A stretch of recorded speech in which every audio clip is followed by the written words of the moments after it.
Hi, welcome to Elizabeth Reads. I have Jemima Small. We are now on chapter 34, Orion.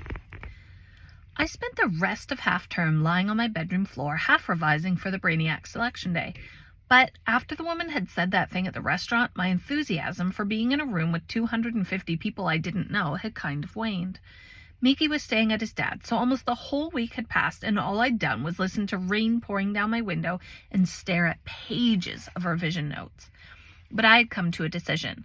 I wanted to get a high enough score to beat Lottie, but low enough not to make it onto the show. The only problem was, I had no idea how high Lottie would score. Mickey had messaged me saying Lottie's parents had hired a private tutor for the week. The only thing my dad hired was a bowling lane.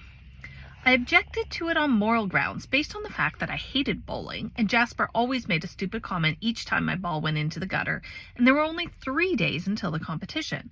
But Dad said I'd been studying all week and needed to get some fresh air, which was his way of telling me we were walking. The bowling alley was in the arcade opposite the pier. It smelled of chips and popcorn mixed together, and there were no windows. The whole place was lit with this strange green light, which made me feel like we were in a submarine. A games machine called Delta 2 flashed and played sound effects of bombs exploding and machine gun fire, which was literally ridiculous. Delta 2 was an American rocket launching system. It did not carry any weapons. Once we'd changed our shoes and chosen a lane, Jasper entered our names into the computer. He always wrote annoying ones for himself, like Magic Master or The Enigma. This time it was The Conqueror! I went first, and my ball immediately veered off into the gutter lane. A giant 0 came up on the screen, and Jasper said, "Pathetic." I changed his name to The Cockroach while he chose his ball. Dad usually took us to the fast food place in the arcade after bowling, but he said there was a new health food deli. Excuse me, I gotta turn my page with one hand here. New health food deli up the road that he really wanted to try. I believed him for about 3 seconds, and then Jasper gave me this look, and I realized it was because of me, and what that lady in the pizzeria had said about me, and I felt like that giant 0 was flashing over my name again.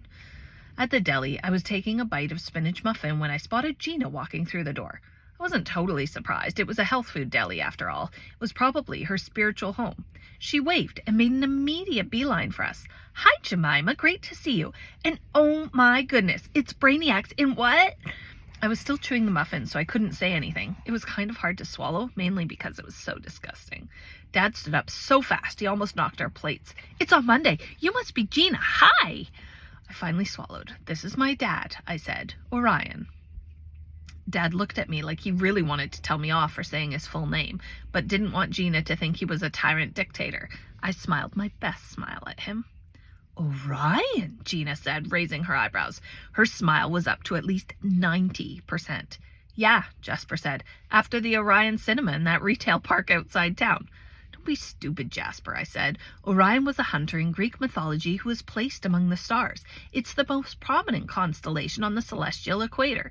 There are a few legends about Orion's life, actually, that I've been reading about." "Yes, well, don't feel you have to tell us about them right now, Jemima." Dad smiled at Gina. "It's Orion. It's great to finally meet you." "Likewise," Gina said, giving Dad a full 100% smile. "I'm glad you decided to check this place out." I should have known the deli idea came from Gina. "I'll grab something to eat and join you, shall I?" Gina said. It was kind of rude of her, considering we were having a family meal, but Dad didn't seem to mind. In fact, I'd never seen him agree to something so enthusiastically. He was probably bored of Jasper talking nonstop about his bowling achievements. I know I was. Dad was so keen to escape, he went up to the counter with Gina while she ordered her food. "So, are you all ready for the camping trip?" Gina said as they sat down. "It sounds like fun." "I'm still hoping Dad will see sense and not make me go," I said. Gina laughed as Dad rolled his eyes. "Jemima's got this aversion to camping," he explained. "It started in early childhood." Gina laughed so hard she almost choked on her falafel. Maybe it was an age thing, like you can't get my dad's jokes unless you're almost geriatric. "Remember what I said about the Brainiacs competition, Jemima," Gina said outside as we were leaving. "Keep that head of yours held high." And then she chatted to my dad for ages, even though it had started raining again. I spent that weekend reading and revising, and then on Sunday morning I woke up to hear Dad singing loudly in the shower. It was weird. I pulled on my dressing gown, picked up my revision cards, and went downstairs. Jasper had his head in the fridge. "Hey, test me on these," I said to him, sitting at the table. He emerged with half a block of cheese in his mouth. You're eating cheese for breakfast? Protein, he said, spraying bits of cheese everywhere. He turned a chair around the wrong way, sat down, and put on a pair of sunglasses. I didn't tell him about the bits of cheese stuck in his fringe. He cracked his knuckles, took my revision cards, and started shuffling them. Jemima, I know you think this Brainiacs thing is a big deal, but let me tell you, it isn't. Nothing you do at 13 is a big deal. You'll realize that one day.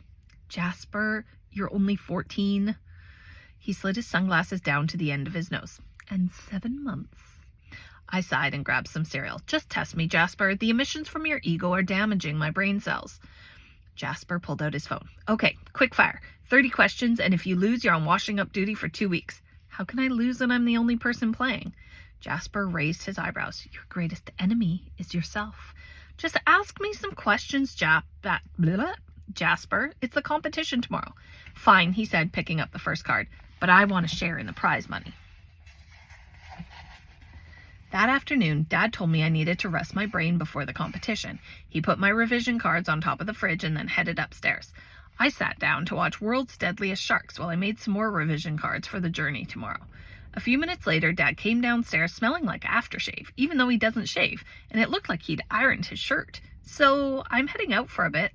Jasper and I looked at him. You're going out? Yeah, just for a couple of hours, he replied. I exchanged looks with Jasper. You're leaving us alone? I said. Dad laughed and messed up my hair. Not alone. Luna's in the garden. Cool. I don't need a babysitter, Jasper said, and went back to watching TV. But, I said, where are you going? Can I come with you? No, just into town, Jemima. I won't be long. And hey, I thought I said no revising tonight. I put my cards on the coffee table. But you never go out. Exactly. He went to open the front door. But, I said, you can't just leave me here alone, Dad. It's illegal. I had this weird feeling in my stomach, sort of like absolute terror. I wasn't exactly sure why.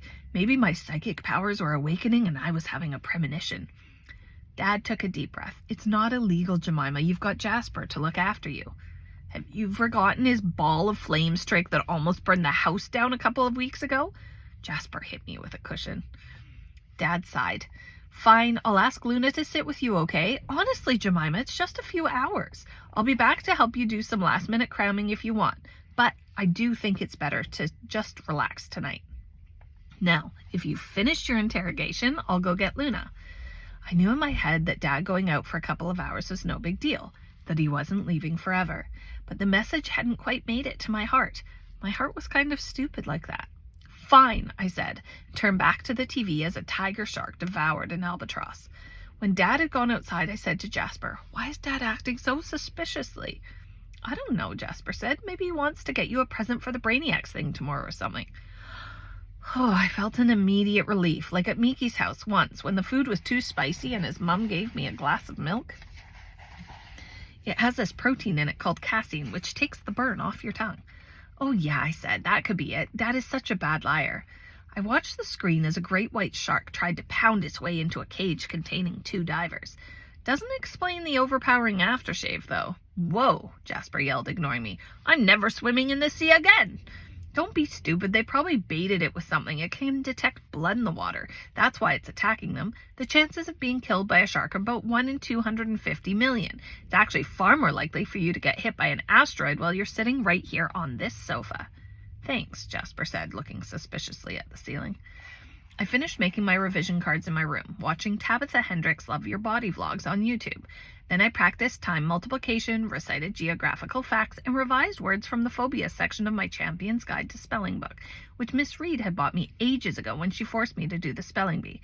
Like, pteromerhanophobia, which is the fear of flying. I worked out what that one meant without looking it up because it's got ptero at the beginning, which means wing in Greek. It's easier to understand than chionophobia, which is the fear of snow. I knew that chion meant snow, I just didn't understand how anyone could be frightened of something that could get you a day off school.